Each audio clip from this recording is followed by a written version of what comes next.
Republik Raja Iya, Kerajaan Cinta ya. ya Kerajaan Cinta. Lagu Makhluk Tuhan Paling Seksi itu viral banget ya. Sampai sempet dibikin TikTok kalau bisa meragain Challenge itu gitu. Gimana sih Teh melihat reaksi publik perihal lagu tersebut? Sebelumnya Tete udah pernah lihat nggak sih kalau itu akhirnya viral di mana-mana tampil? Dikirimin sama anakku, sama siapa, Tiara, Sapia. Mereka kan berdua yang main TikTok kan. Ya senang aja sih ngelihatnya gitu. Karena emang itu kan lagu udah lama banget ya, 2008, 13 tahun lalu gitu. Terus ya 13 tahun lalu yang dulu mereka ya yang anak-anak sekarang dulu masih pada kinyis-kinyis kali ya gitu. Dan ya senang aja sih, maksudnya apa ya, punya ada respon yang positif. Sempat viral itu karena terkait sama itu kan kata-kata yang misterius. Kata-katanya apa sih gitu. Aku pernah kok waktu itu jawab kata-katanya apa. Kalau boleh tahu Teh apa sih Teh kata-kata itu Teh? Kata-kata itu di refnya ya kalau boleh tahu ya. Kamulah makhluk Tuhan yang paling seksi, seksi sekali. Kamulah makhluk Tuhan yang paling seksi dan paling asik dan paling manis. Kamulah makhluk Tuhan paling seksi di dunia. Waktu itu Mas Dani sempat ngasih tahu salah kata-katanya. Terus orang di tempatnya siapa yang Rina Nose ya? Ya itu sempat salah ngasih tahu. Tapi kan berarti Mas Dani sendiri yang penciptanya pun salah juga ngasih tahu orangnya ya, gitu. Bukan, karena jadi gini, itu proses recordingnya tuh pun unik gitu loh.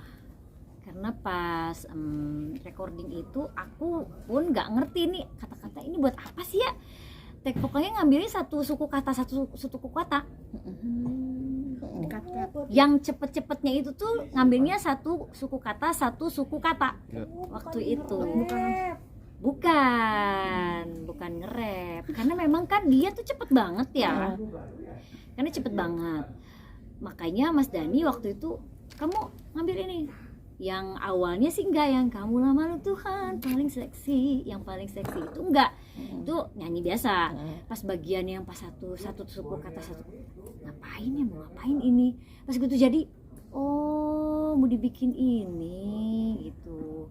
Makanya pas nyanyi live pun aku nggak bisa nyanyi tanpa didampingi sequencer. Karena ikutin pack banget kan. Terus lagu itu kan udah tempo upbeat, lagu upbeat, terus nadanya kan tinggi kan. Kalau misalkan abis ref nih, kamulah makhluk Tuhan, itu kan juga cukup menyita energi. Terus nyanyinya ada cengkokannya Arabian gitu. Kalau kita mas dangdut kali ya kalau di Indonesia. Tapi kan maksudnya Arabian kan. Walaupun hasilnya jadi kayak dangdut gitu. Tapi ya gitu, aku dibantu nyanyinya sama sequencer juga, jadi double.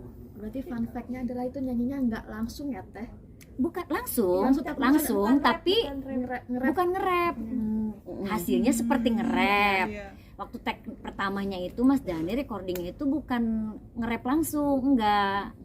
Jadi per suku kata tag vokalnya itu. Tapi kan kalau nyanyi kan kita nggak bisa, jadi tetap harus seperti itu kan. Jadi cepet aja.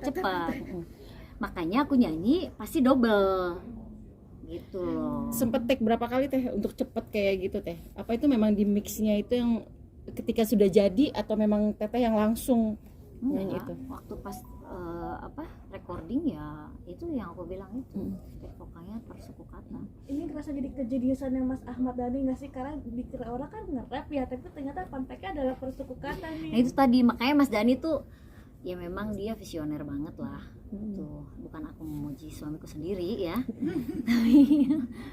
Tapi memang cara-cara dia recording juga memang di luar dari kebiasaan orang gitu ya. Yang mungkin ternyata kayak gini, ini buat apa?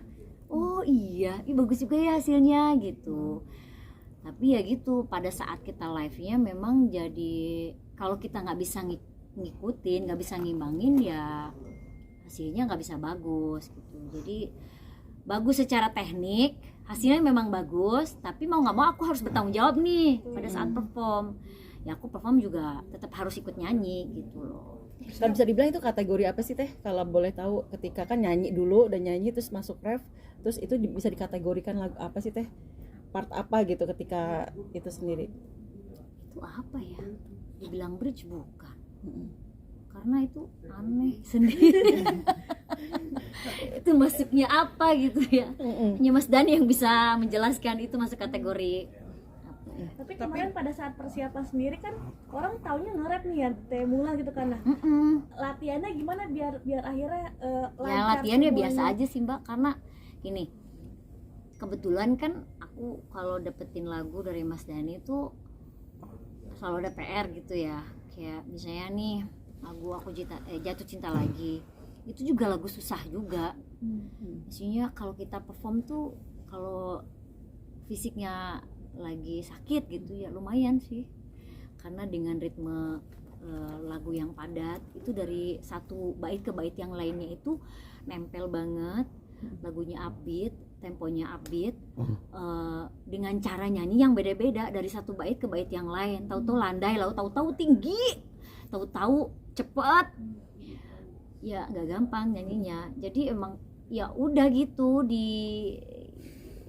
diusahakan untuk semaksimal mungkin gitu. Kayak misalnya sebelum dulu waktu pas awal-awal nih dapat lagu, sebelum perform ya kita harus benar-benar latihan banget.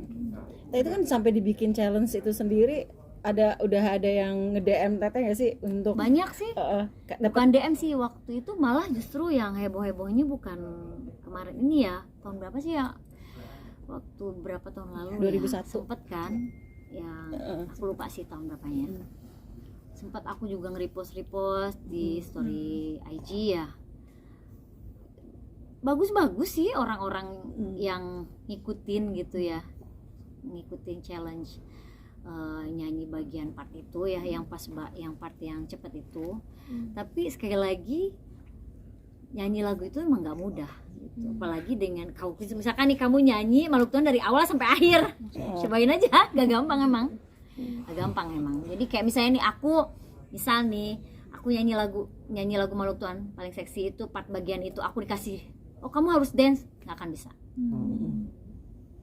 Itu butuh tenaga emang, butuh, karena itu tinggi banget kan, tinggi, dan sudah tinggi cepat. tapi walaupun Teteh tuh kan profesional gitu ya nyanyi, tetap nggak sih Mas Dani tuh ngasih kritik, marah, dalam arti ketika ada sedikit meleset atau apapun, apalagi nih mau konser di Solo juga sama Mas Ari Lasso itu sendiri. Alhamdulillah sih Mas Dani selama ini dia nggak yang paling pernah dikritik satu kali, kamu harus bisa lip sync. Aku nggak bisa. Malah disuruh Kan disuruh lip sync. Enggak, kayak misalnya nih kita ini dalam konteks kebutuhannya bukan untuk perform yang off air, untuk kebutuhan, bukan untuk itu. Mas Dani misalnya nih keluar single baru gitu ya, dia kan yang mengemas lagu, dia yang menciptakan lagu, dia yang mastering, mixing, dia tuh pengen orang semua dengar dalam posisi si lagu itu dibuat oleh si Mas Dani ini. Jadi misalnya nih dari mulai suara aku, musiknya apa segala macam terlihat jernih dan bagus. Dia maunya tuh kenapa kayak aku tuh mungkin pas lagi promo suruh lip sync itu loh. Tapi aku nggak mau. Malah ternyata nggak bisa ya lip Nggak sync. bisa, aku nggak bisa lip sync. Pernah lip sync tapi salah. Ketahuan lip syncnya, makanya aku nggak bisa. Itu aja sih pernah Mas Dani komplain sama aku. Dari rentang waktu lagu Maluk Tuhan paling seksi sampai sekarang menjaga suaranya gimana sih Teh? Artinya kan masyarakat warna suara Teteh tuh unik, nggak ada yang bisa nyamain. Sampai sekarang masih sama seperti Aslinya. dulu. Gimana sih Teh Jaganya gimana ya? Alhamdulillah mungkin Allah aja masih sayang sama aku ya. Karena aku dibilang jaga sih enggak, jaga makan minyak masih makan, gorengan masih pedas suka, minum es, bahkan saat sekarang bisa minum es, dulu nggak bisa minum es. Hanya mungkin pas lagi mau perform aku menghindari minum dingin, itu aja kalau mau perform. Ya kan orang memang beda-beda ini ya, kayak penyanyi ada yang memang dia nggak bisa kena minyak. Jadi kita nggak bisa sama ratakan, oh si penyanyi yang mana sama yang si A si B itu beda ya, memang karakternya memang beda-beda gitu loh. Ritual sebelum manggung apa teh dari buat Paling utama doa. Iya, aku kalau doa itu bagian dari apa ya, booster percaya diri gitu. Kalau misalnya doanya belum, menurut aku belum cukup gitu, makin ya kayak nggak pede gitu. masih deg-degan di atas panggung? Ada beberapa event yang memang deg-degan, misalnya kayak orkestra. Ya kemarin orkestra tuh lumayan bikin deg-degan. Berarti masih deg-degan ya teh, walaupun udah Jam jam terbang tinggi. Deg-degan itu sebelum perform biasanya. Biasanya sebelum perform. Kalau udah di panggung kan kita, ya alhamdulillah itu kayak mungkin kita, Allah menciptakan adrenalin dalam tubuh. Ya pengaruh dari adrenalin itu jadi kita ya udah ngalir gitu. Tapi kalau deg-degan sebelum perform, yang aku rasain akhir-akhir ini ya waktu pas orkestra itu. Biasanya ngapain kalau mengantisipasi deg-degan, rasa deg-degan? Doa. Doa Udah Kan doa yang aku- paling utama sih aku. Hah? Kan selain doa ada Pegang apa gitu teh, maksudnya apa sih biasanya kan orang kan ada kayak Pegangan sama siapa? Enggak, aku doa. Enggak. Aku doa aja. Teh sebagai anggota dewan nih teh,